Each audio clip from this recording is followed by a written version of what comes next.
Welcome to episode 14 of the Norton Nemesis 1500cc V8 rebuild, and in this episode I'm going to be getting the engine ready for testing on the bench and putting it back in the frame.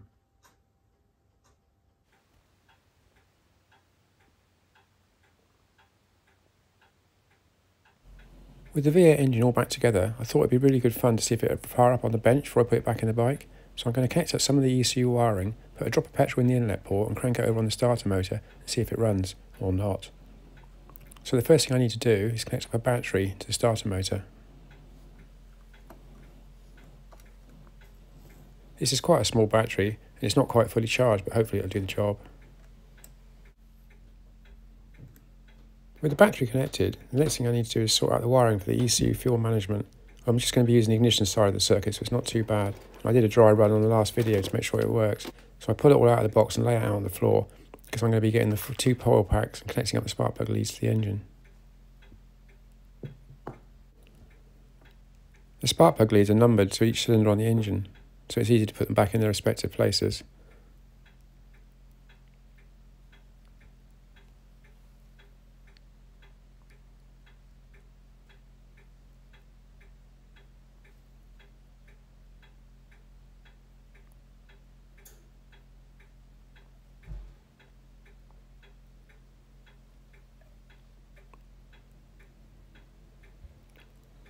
And these are silicon carbon spark plug leads, very flexible, and they engage nicely with the spark plugs.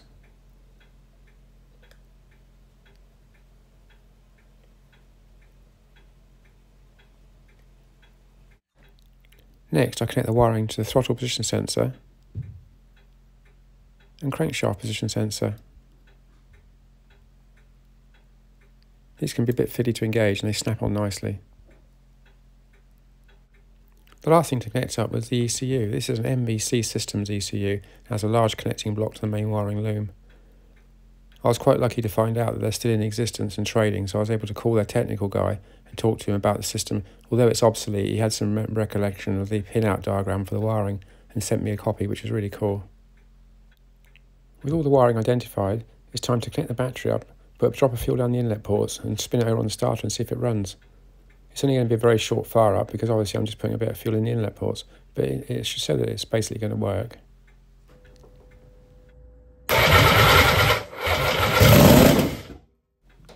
Well, there we go. It burst into life. I am so pleased. That sounds very promising. So let's just try it again.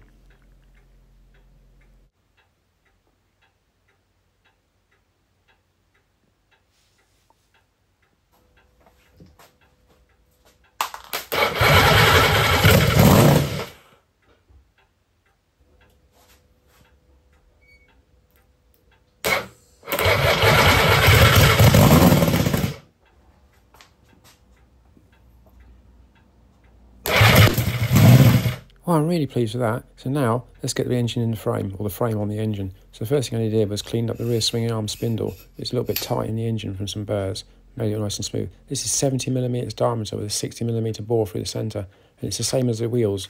Each front and back wheel has the same spindle.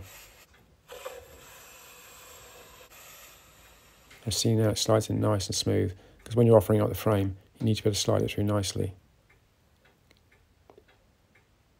Before I fit the engine back in the frame, I want to remove the forks, remove any bits and pieces off the main frame itself and give it a good clean up to remove any burrs and sharp edges. There's quite a few. Before I start putting it back together, I need to clean all the parts and make sure I can use everything. The radiators need a lot of work, the dash needs a lot of work, the exhaust definitely needs some work, and the shock's not great, but I'm going to replace that with a Hagen.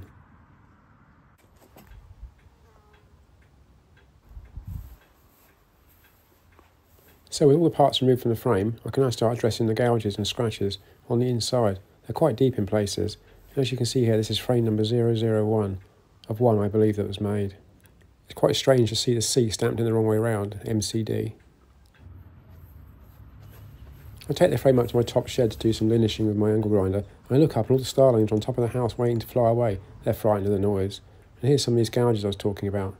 They need to be addressed to remove any stress razors.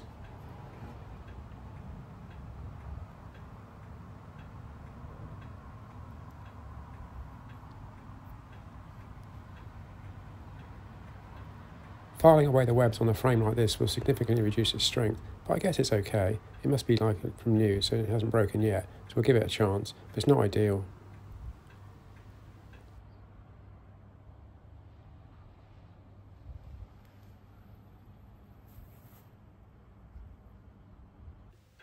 I first drilled a small hole right in the very corner to stop the stress getting any worse. Then I used my angle grinder to grind down the metal to make it smooth and shiny, because a smooth surface is less likely to crack. The grasshopper's quite happy next door to me, he's flapping his little tentacles. He doesn't like the dust though, so he hopped away. There we go, that's a lot better. So I just go gently around the frame now, just gently polishing it off, because it's quite sharp edges, which are not ideal. For one, you scratch cables and you scratch your hands putting it together. When it's all nice and smooth, it's much nicer to work with.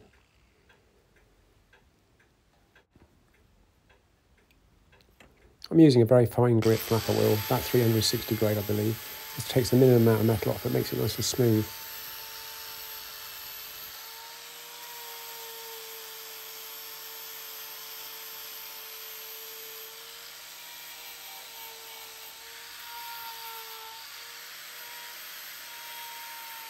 And here's a particularly nasty gouge, so I'll just remove that completely.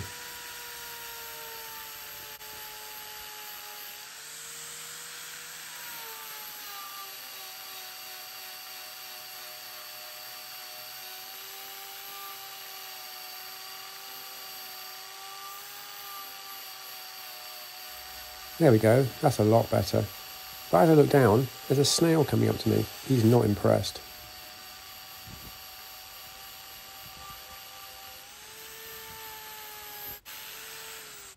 While I got the flapper wheel out, I thought I'd clean up the radiator brackets to reduce some of the welds, just polish them down a bit. So I'm going to reuse them, so they're actually functional. They might not look great, they do their job. I want to retain as many of the original features as I can, otherwise I'm just rebuilding the bike to a new bike. It's got to be like it was originally, but hopefully just working. It's a nice afternoon, so I thought I'd stay outside in the garden a little bit longer and polish the frame with some metal polish. The metal surface is in excellent condition and it polished up really nice with the polish, so I'm really pleased about that.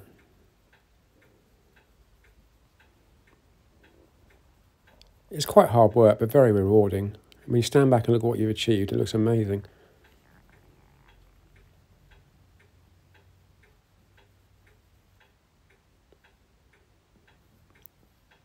I use a fine wire brush to do the cast parts of the frame. It's not all polished. This brings it up like fresh casting, looking really, really good.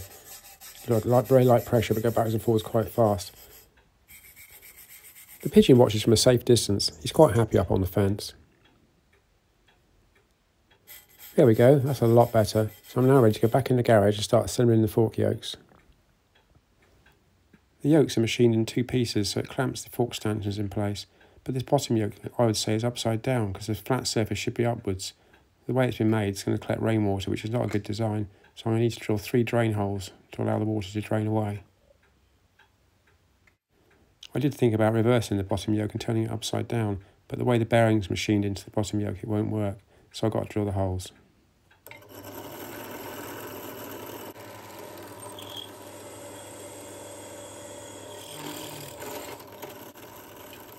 That's the first hole drilled. That should do the job just nicely.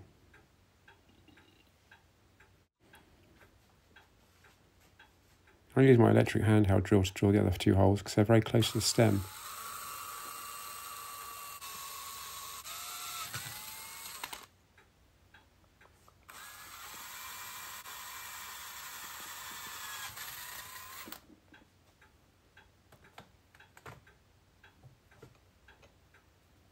There we go, that's that done. That's a lot better. So if it rains now, the bike's left outside in the rain, the water will collect in this passage and drain away through the holes. Just perfect.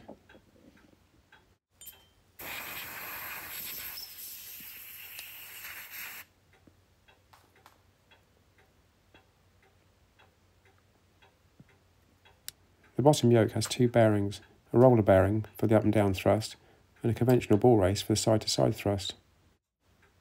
And the top yoke has a standard ball race only, with a shiny aluminium cover.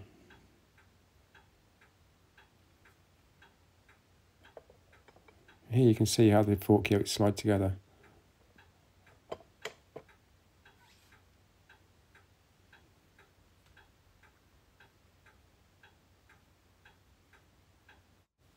With all the yoke components checked and cleaned, I can now start the assembly process.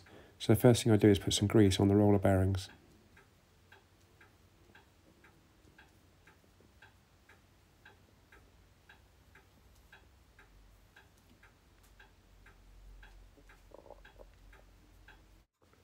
With the roller bearing in place, I now fit the upper thrust shim. This slides down over the stem.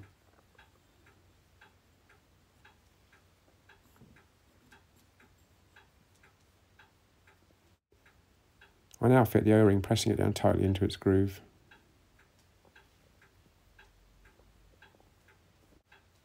This is amazingly complicated compared with the standard taper roller setup.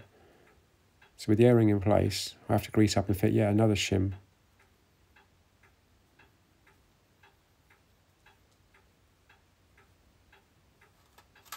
This is an aluminium shim.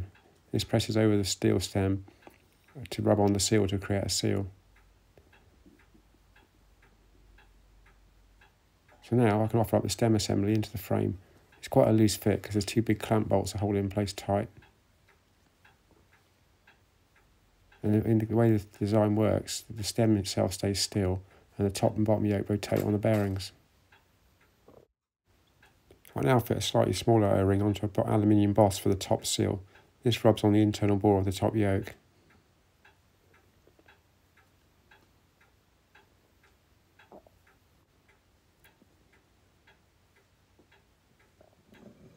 And here you can see the upper ball race in the top yoke left pressed in place. I then grease the top yoke ready to accept the O-ring seal.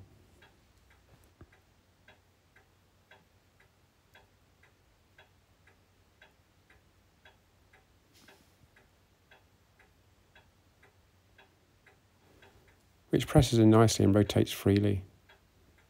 So that's just perfect. The top yoke is now ready to slide onto the stem. And once it's down tight, I can put a castellated nut on, which you have to do up to tension the bearings.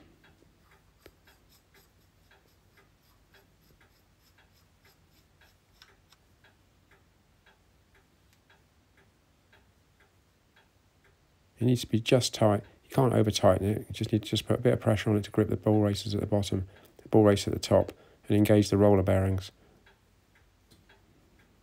This can easily be adjusted later on if necessary. With the correct tension applied, the castellated nut is locked in place with two strips with holes held in place with two cap-head screws.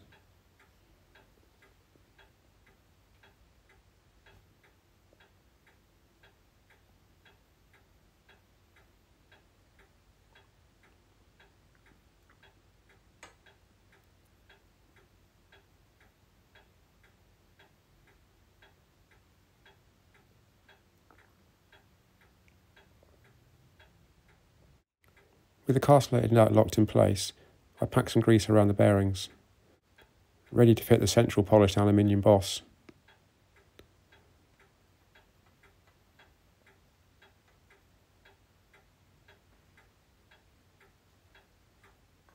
The boss is quite a tight fit and is held in place with 6 cap-head screws.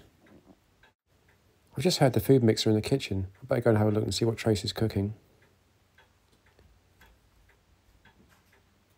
It looks like she's making cupcakes, cherry almond cupcakes. These are my absolute favourite. And the mixture's already in the mixer being mixed up.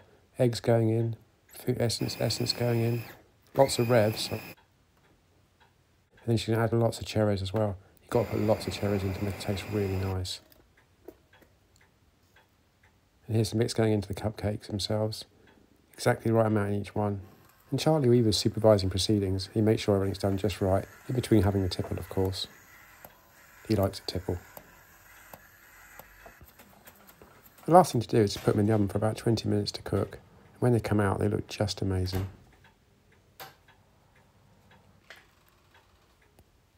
She checks them with my stainless steel spoke to make sure they're nice and cooked. I tried to pinch one, but they're far too hot. So back in the garage, I'm going to get on with fixing these screws.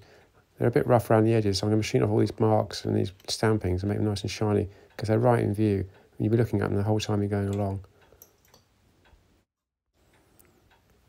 I'm going to machine the sides and the face and put a nice chamfer on them so they're really shiny. I think it always makes them look nicer quality if they're machined, like they've been handmade.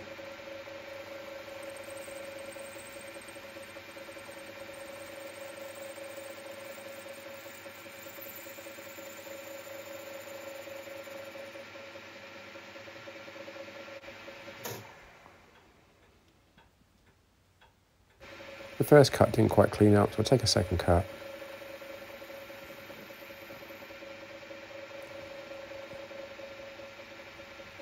That's a lot better. So now I need to do the chamfer.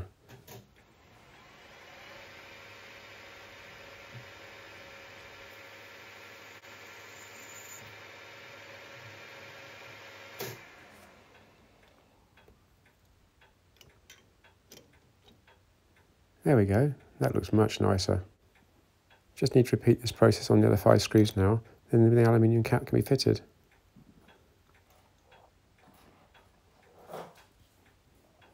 I gradually tighten the 6 screws in turn to pull the aluminium boss down to the top yoke. It's quite a tight fit on its engagement shoulder.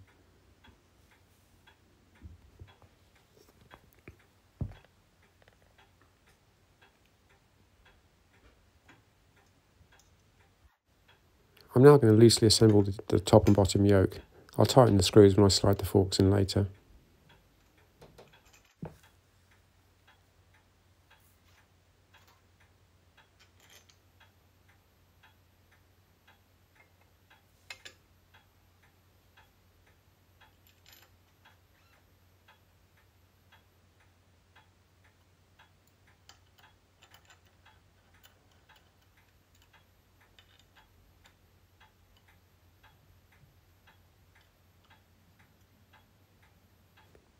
I now lower the frame over the engine and do up the securing bolts. There's several on either side.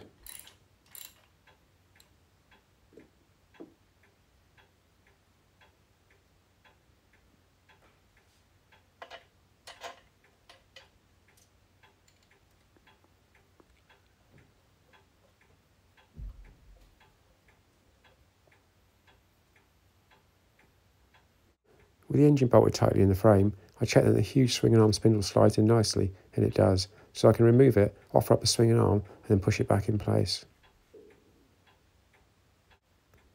The swinging arm was quite fiddly to fit, getting it to go between the engine and the frame and line up with the shaft, but I got it in eventually. I had to tap it home the last bit with my nylon hammer, just to make it come through the frame.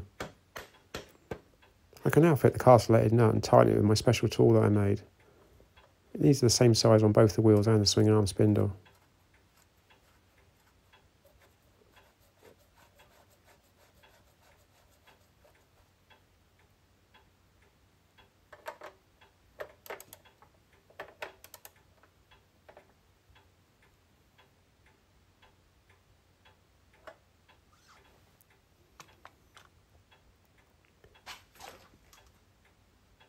I'm now ready to fit the rear shock.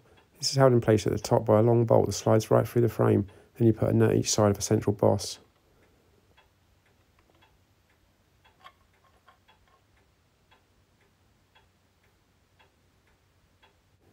A new Hagen shock has been specially made for the Nemesis V8 and fits just perfect. I'm really pleased with the fit.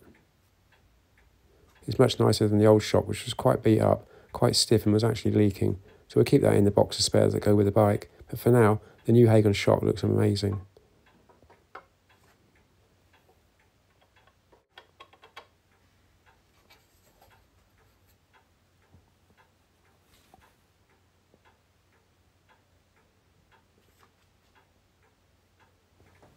With the front bolt fitted, I just need to lift the bike a tad to let the shock drop down into the rear swing and arm bracket. And it does just perfectly, and the bolt goes straight through and lines up nicely with both sides.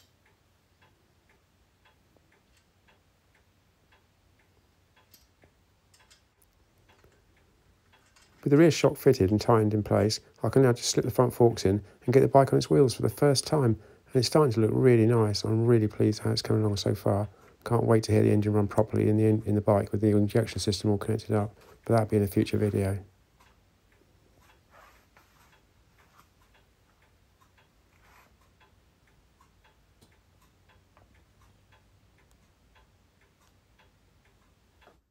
Well, thanks for watching. I hope you enjoyed it, and I'll see you all again in the next one. We've had a lot of rain recently, but the hedgehogs still visit each night.